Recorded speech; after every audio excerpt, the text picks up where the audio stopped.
आप देख रहे हैं हेडलाइंस डेली HD न्यूज। भगवान शिव को श्रावण मास अत्यंत प्रिय है और इसीलिए बड़ी संख्या में शिव भक्त अपने कंधों पर कावड़ उठाकर उसमें पवित्र नदियों का जल भरकर भगवान शिव का जल अभिषेक करते हैं। इस वर्ष लॉकडाउन व पाबंदियों के कारण उज्जैन स्थित भगवान महाकाल का जलाभिषेक करने कावड़ यात्रा निकालने पर प्रतिबंध लगा हुआ है। इसी कारण बजरंग सेना के राष्ट्रीय मुख्य सलाहकार योगी बाबा बम बम नाथ द्वारा इंदौर में सुखलिया MR10 ब्रिज के पास इंदौर के महाकाल के नाम से स्थापित मंदिर में जलाभिषेक एवं दुग्ध अभिषेक कर श्रावण मास में भगवान शिव के अभिषेक की परंपरा को पूर्ण किया गया। बजरंग सेना युवा मोर्चा मध्य प्रदेश के प्रदेश अध्यक्ष महेंद्र यादव ने बताया कि इंदौर के महाकाल मंदिर की स्थापना स्वयं तपस्वी योगी बाबा बम बम नाथ ने की है। योगी बाबा बम बम नाथ जी ने बताया कि आज उज्जैन में भगवान महाकाल की भादवा माह की आखिरी सवारी है, जिसे शाही सवारी कहते हैं। इंदौर में भी उनके द्वारा MR10 ब्रिज के पास स्थापित महाकाल मंदिर में आज शाही सवारी के अवसर पर महाआरती की गई। इस दौरान बाहर से भी भक्तों की उपस्थिति रही। बाबा ने कहा कि चिता की भस्म भी यहाँ के महाकाल मंदिर पर भोलेनाथ को चढ़ाई जा रही है। कोरोना के कारण महाप्रसादी के बड़े आयोजन को निरस्त किया गया। इस दौरान योगी बाबा बम बम नाथ ने मीडिया से चर्चा करते हुए कहा कि हिंदुओं को अपनी आबादी कम नहीं होने देना चाहिए और इसीलिए नसबंदी कराना बंद करना चाहिए। साथ ही उन्होंने महिलाओं से भी कहा कि उन्हें बाल खुले नहीं रखना चाहिए। बाबा बम बम नाथ ने महाभारत में द्रौपदी का उदाहरण देते हुए कहा कि द्रौपदी ने बाल खुले रखे थे तो महाभारत हो गई और आजकल अधिकांश महिलाएं बाल खुले रखती है, इसलिए घर घर में महाभारत हो रही है।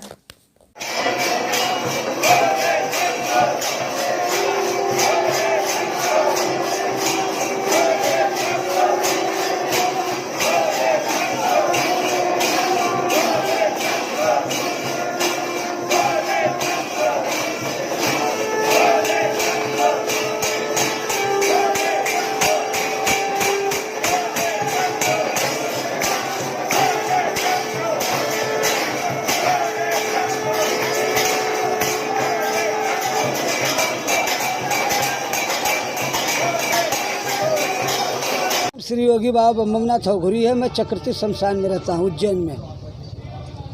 और रह गया है जो आरती की, ताज उज्जैन में भगवान महाकाल की भादमा की आखिरी सवारी है, जिसे शाही सवारी कहते हैं। और यहाँ भी भगवान महाकाल का मंदिर का स्थापना हुई है और यहाँ भी कांवरियों का जल चढ़ा रहा है और चिता भस्म आरती चल रही है।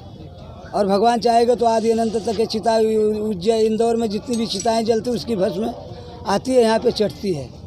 और ये इंदौर वासियों का बहुत बड़ा भाग्य है कि जो इनका भस्म आकर के भगवान महाकाल पे चढ़े रहे हैं। गुरुजी बड़ी संख्या में बाहर से भी भक्त रह गए। मेरी बात सुनो, पहले आरती की बात है। ये तो भगवान का रोज भव्य आरती होती रहती है। भगवान की आरती में जब भावना है, भगवान के प्रति भावना है, तो आरती अपने आप भव्य हो जाती है। अगर श्रद्धा ही नहीं है तो आरती क्या है का भव्य है। तो अगर श्रद्धा है, भावना है, विश्वास है भगवान के प्रति, तो उनका दिन पे दिन ही आरती क्या, उनका पूजा पाठ यज्ञ तब भव्य भव्य होता है। रह गई बात भक्तों की, तो आज भगवान महाकाल की शाही सवारी थी, तो भगवान महाकाल का शाही सवारी देखने के लिए बाहर से भक्त आए। जब इन्हें पता चला कि बाबा बम बम नाथ भस्म आरती करने अब इंदौर में जाते हैं, वहाँ चिता भस्म चढ़ाते हैं और वहाँ आरती करते थे, सारे भक्त यहाँ भी आ गए और रोज ही भक्त आ रहे हैं। दिन पे दिन भक्तों की संख्या यहाँ बढ़ती जा रही है। और क्या भंडारे की बात, तो भंडारा का आयोजन किया गया था, लेकिन यहाँ कोरोना को देखते हुए भंडारा को निष्फल कर दिया गया। ठीक है, निष्कासित कर दिया गया कि जो भंडारा नहीं किया गया। राम मंदिर जब हिंदू रहेंगे नहीं तो राम मंदिर में जाएगा कौन। राम मंदिर ठीक है। भगवान महाकाल ने उगता सूरज खिलता कमल नरेंद्र मोदी ने बहुत बड़ा ऐतिहासिक काम किया।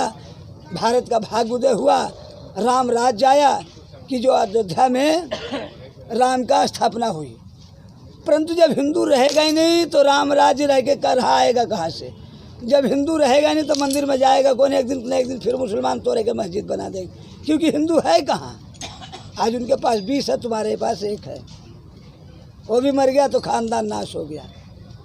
इसलिए अभी समय है, वक्त है, जागो, सनातन धर्म की रक्षा करो, नसबंदी कराना बंद करो, बाल खोल के घूमना, नसबंदी करवा लेना। ये हिंदू का धर्म है, ये हिंदू संस्कृत है, ये हिंदू मर्यादा है। पहले की माता बने कोई बाल खोल के नहीं घूमती थी। ये जितनी महिलाएं बाल खोल के घूम रही ने, इन्हें भूत पकड़ लिया है, डाइन है, ये प्रेतीन है। इनके संपर्क में जो आएगा महिला वो भी प्रेतीन हो जाएगा, क्योंकि वो बाल खोल के घूम रहे तो दूसरे को भी वो रास्ता देगा, तू भी बाल खोल के घूम, हम तो प्रेतीन हूँ, तू भी प्रेतीन बन जा। तो बाल खोल के घूमने वाली महिलाएं, एक द्रौपदी थी, पूरा महाभारत करवा दी बाल खोल करके। तो सारी द्रौपदी बनी हुई बाल खोल करके, पूरा घर घर में महाभारत हो रहा है। इसलिए हमारे देश की माता बहनों को सबसे पहले ये सब बताया कि अपना बाल खोल कर घूमना बंद कर दें, ये नसबंदी करवाना बंद कर दें। सौभाग्यशाली हैं पूरे इंदौर वासी कि जो हम लोग महाकाल जाते थे उज्जैन, महाकाल आरती, भस्म आरती करने के लिए, लेकिन हम लोग बहुत सौभाग्यशाली हैं कि हमारे इंदौर में बम बम भोलेनाथ बाबा ने यहाँ आके जो स्थापना की और भस्म आरती शुरू किए, इसके माध्यम से हम लोगों का बहुत बहुत मतलब सौभाग्यशाली है हम इंदौर वासी की। हम लोगों ने यहाँ पर आके भस्म आरती की है और बहुत अपने आप को बहुत परम आनंद आ रहा है हम लोगों को, सभी लोगों को।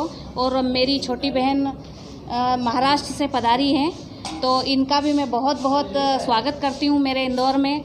मेरे भैया भाई हैं मेरे, जो कि इनके माध्यम से ही समझ लो हम लोग चल रहे हैं यहाँ पर, और सभी लोग इकट्ठे हुए हैं, क्योंकि बजरंग सेना के बोलते हैं ना कि आधार, हाँ, वो मेरे भाई हैं, छोटा भाई मेरा जो मयंक यादव जी, इनके माध्यम से हम लोग सब यहाँ पहुँचे। मैं महू से पधारी हूँ, माया पटेल गुर्जर। हमारा सौभाग्य समझते हैं कि गुरुजी की आज्ञा शिरोधार्य करते हुए, गुरुजी ने बताया कि दीदी आपको पधारना पड़ेगा, तो गुरुजी की आज्ञा शिरोधार्य करते हुए और हमारे बड़े भैया महेंद्र भैया की आज्ञा का पालन करते हुए आज महाकाल के दर्शन के लिए हमारा जो भस्म आरती हुई है उसको देखते हुए हमारा सौभाग्य हम समझते हैं कि जो महाकाल उज्जैन में विराजमान है उसी महाकाल के दर्शन आज इस महाकाल के रूप में हुए हैं। और दूसरी महाकाल जो है वो हमारे बजरंग सेना के जो सलाहकार हैं, वो तो सबसे बड़े महाकाल है, उन्हीं का दर्शन हो गया। तो आज हमारा सौभाग्य है कि हमने स्वयं महाकाल का दर्शन कर लिया, इसीलिए हमारा यह सौभाग्य है और आज हमें बहुत खुशी है इस बात की।